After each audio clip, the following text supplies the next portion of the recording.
So today I want to talk about the phrase be in the world but not of the world.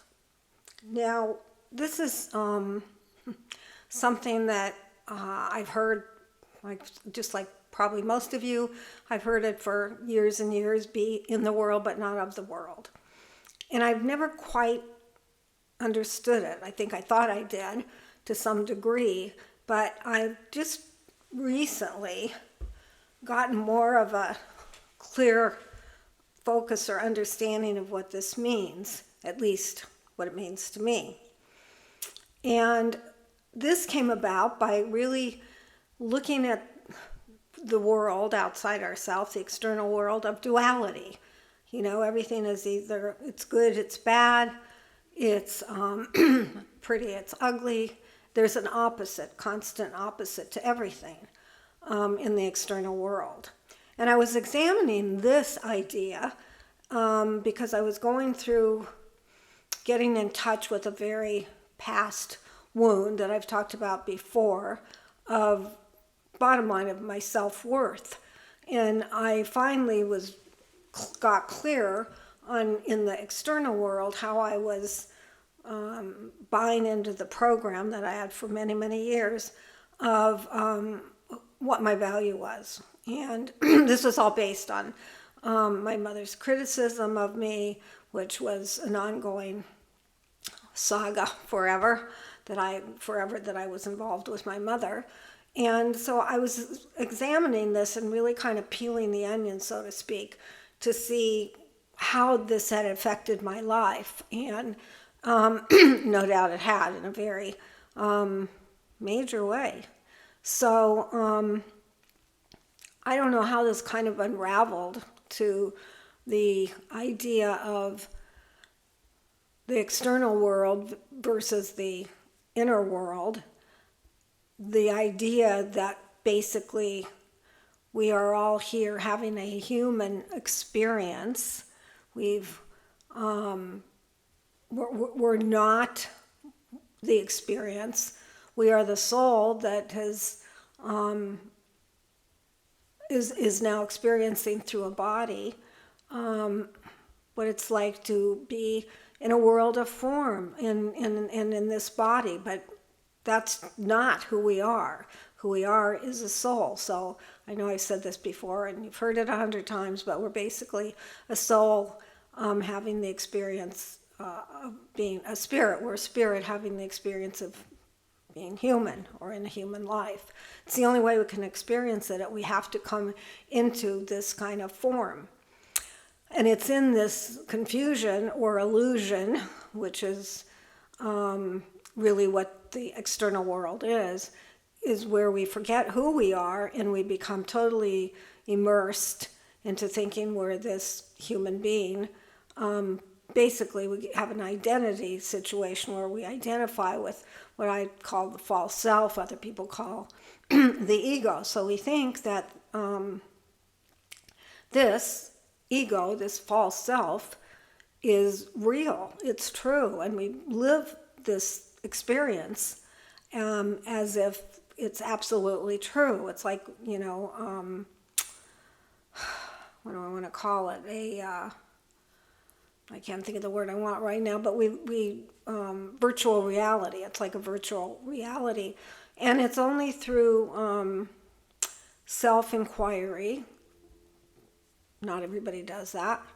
Kind of looks like for people that get on seekers on a spiritual path, are looking to unravel this mystery of who am I, what am I, and what am I doing here, and what's the purpose, etc., etc. I think now with so many near-death experiencers coming online, and excuse me with this voice, it's very dry weather here lately.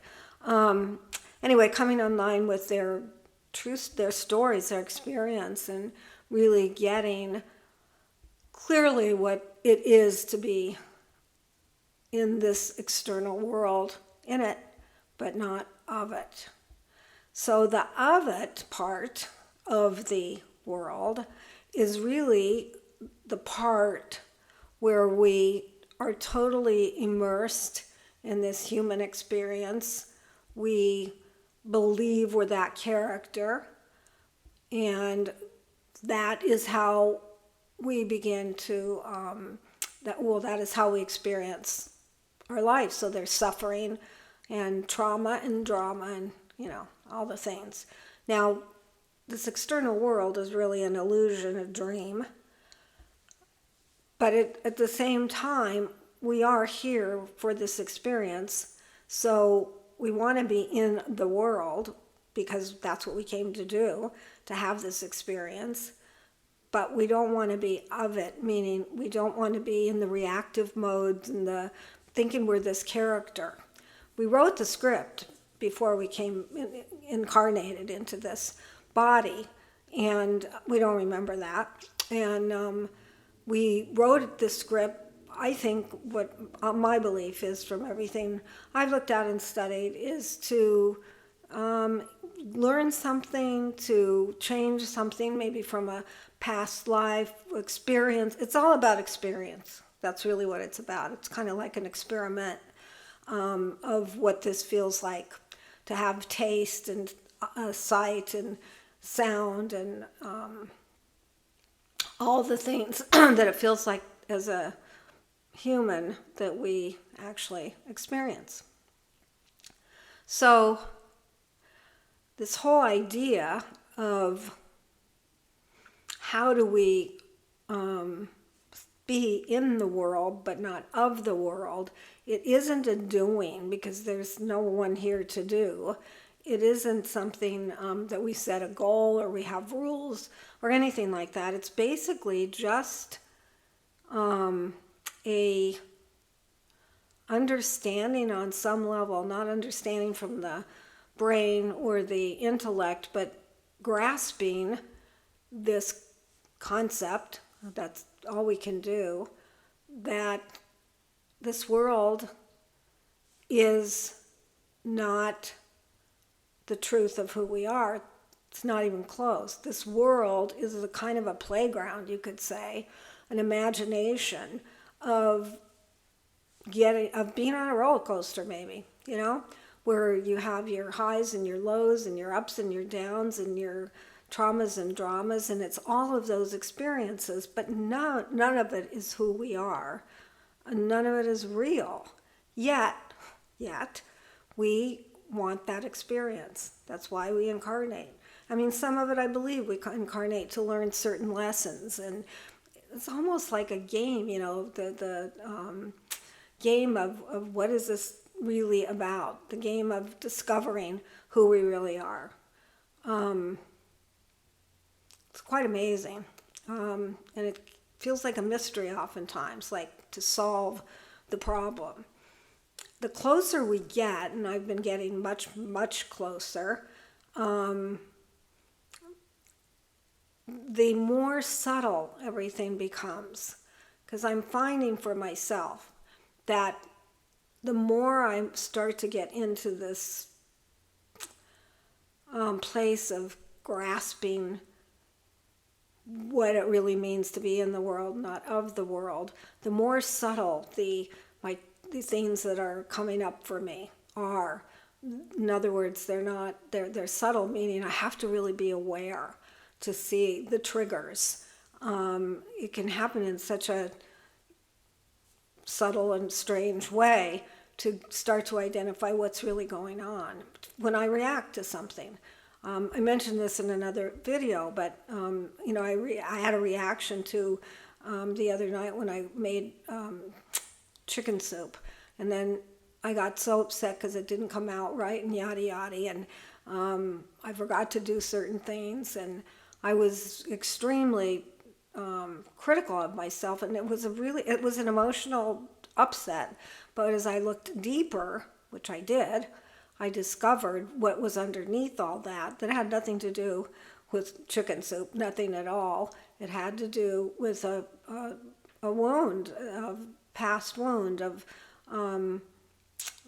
this critical mother that my critical mother that I was replaying it was like triggered. And I thought I dealt with it. This always happens. I think I've dealt with it, and then something deeper comes that wants to be released, so that I don't have this baggage, if you will, following me around. But the only way I can identify it is through an experience. And that experience of the soup thing, because I decided to look deeper, I realized it's not about the soup. There's something else going on here. Is the way to the path, you could say, to getting closer and closer to being in this world, but not of this world. I don't think it's easy, but I think I think it could be fabulous to be in that situation, to really start to get who I am, and that to really completely release the false self, and to release any other like breadcrumbs of triggers and past traumas and dramas, so that I really am able to just have the experience, be a witness, be an observer of this experience as I'm moving through this external world as this character, Susie. So I don't know if all this is making sense, because I'm not so sure I'm clear enough to be able to explain it. And oftentimes what happens, I feel clear, much more clear about something on the inner side of me, the inner part. And then when I try to bring it out into language, it becomes a challenge. I don't know why that is, but I guess it's trying to explain an experience or an understanding or waking up to, whatever we want to call it, of something that is not similar to something that's gone on or goes on in this external world. So it's speaking of something that is kind of indescribable. I guess that's the best way to say it. So when I'm sharing this information, I'm hoping that it can make enough sense to somebody out there that may be going through some of the same thing, and is in that same struggle of I'm getting something. It's like I can feel it, I can sense it, but I have a hard time putting it into language, and I'm not completely over the hump. I'm not completely immersed into being in the world, but not of the world. But this is huge for me. When I can see kind of a deeper understanding of something like this phrase that I've heard forever and ever, and really start to grasp the truth and the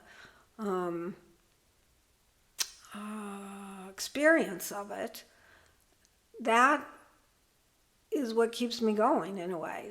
That is my hopeful part that says, okay, I'm getting closer and closer to where I want to be. Where do I want to be? In the truth. That's all. All of us, I think that's all any of us want. Peace of mind, living from truth, experiencing the moment, getting the out of the trauma and out of the drama, and kind of experiencing this through the lens of knowing I'm spirit, having a human experience. I mean, the thing that's adding to all this right now is, as a human species globally, all humans, we're going through a very difficult, challenging evolution. Every one of the teachers and people that talk about this that I listen to are pretty much saying the same thing, but maybe a little bit different in terms of in the way that they explain it. But basically, there's something going on, for sure. And even the people, the teachers that have been really, really good at predicting and channeling what might be coming, they're saying that they're not on track with this at times. They're off. So the uncertainty rises. And that may be what is happening is we're trying to learn to live with the uncertainty, because that's how we live anyway. That we're trying as a species to come together in ways we never have, to see one another in a completely different way than we ever have. This is on a global basis, that wars and racism and all the insanity that goes on in this world that we're experiencing, to be able to really get that's not who we are, and to start to see through a different point of view. So I wanted to share that and kind of just get to the point of, this is where I'm at this point. Using that phrase, be of the world but not in the world. And then it won't leave my mind right now. But I think it helps to start to jog us more to be an open mind, or to start to look at things from a little bit different point of view, and to really recognize that this duality is strictly a experience in this external world, but it's also the part of this world that makes it crazy. To believe that there's constantly this duality, that there's all this judgment of good and bad, and who you are and who I am, and what country is doing what, and how that there's a duality to that, and that we're all separate, and this divide, and we have to protect ourselves, and we have to defend, and we have to argue about, and we have to all these have-tos, as if there's somebody here to do any of that, because all of this is a dream, it's an illusion, but it is giving us an experience. So I think I'm rambling now. I don't want to do that. When trying to figure out how to put the language to what I'm starting to see, sounds like rambling to me. I don't know what it sounds like to you. At a certain point, I'm not succinct and crisp in trying to explain this in a way that I think makes sense, or goes, oh yeah, I hear you, or I see what you're saying. And the other part is, you can only see what I'm saying from where you are. So just like I can only see what you're saying from where I am. So that's a piece to the puzzle as well. But anyway, I wanted to do this short video today. I was had a kind of a busy day already, and feeling a little bit tired, and then it's very, as I mentioned, it's not that it's dry. We're getting rain. It's winter right now, and we're getting the rain, but the heat in the house, it's drying. And so I've started to run a humidifier, because I feel like I have this voice that I don't like. And yeah, it feels yucky to be so, feeling so dry. So I'm not going to go on and with this, and I'm just going to leave it for where it's at, and we'll see where we go from here. Take care. Bye.